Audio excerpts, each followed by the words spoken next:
we've got Merkel in Germany, and Queen Elizabeth, who is over, all the London and all the English cities and things of that nature, right? And then you have, and these women, they're really showing the acts, or yet the kindness of mercy to, the people that need refuge, that comes from the Muslim background, and it's like they're just really trying to take over London or something, and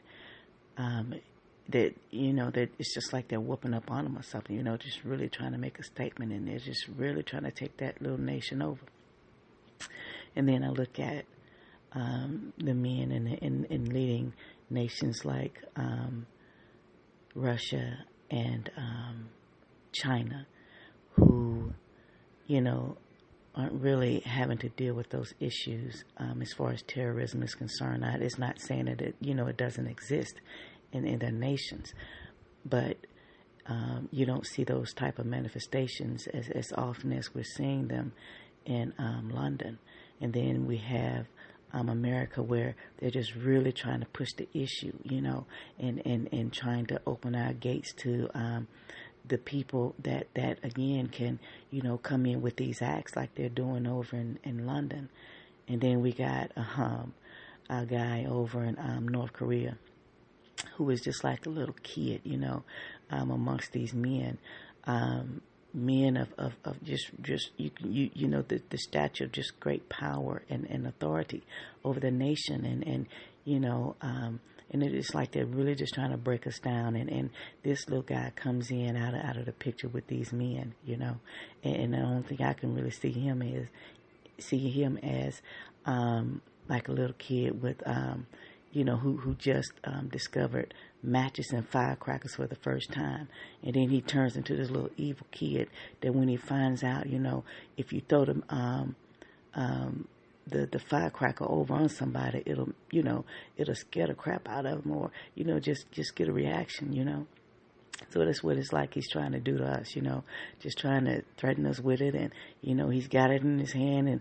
like he's going to throw it, but then he ain't going to throw it. Like he's going to light it, but he hasn't lit it yet,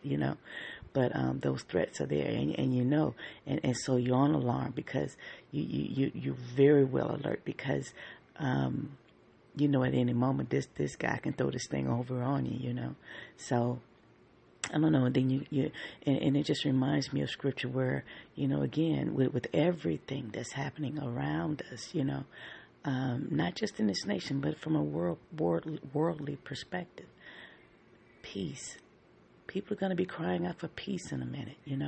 Now, what if something very catastrophic happens? An example of Kim Jong-un throwing something over here, with everything that's happening within our nation. Do we not understand that we will come to that point of wanting peace, longing for peace, desiring peace, to bring back the unity that's desired and needed in this nation, to be who we're called to be as a United States? And I would really hate to see, an act like that to happen, to take place, to cause us to come to this point where we're unifying and just throwing down our weapons of everything that's causing everybody to be in chaos with racism and just civil unrest that's taking place. And it reminds me of the scripture when it was so much chaos in the and I can't remember the scripture verbatim, but when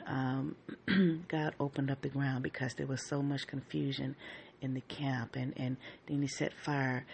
throughout the camp, and it's because he was trying to get rid of everybody that was bringing chaos, excuse me, into the picture, and he was trying to get everybody to unify, to cause an act or purpose to come together, and so, what do you think, is going to happen if we don't come to that place where God is saying, either you're going to hear me and obey me,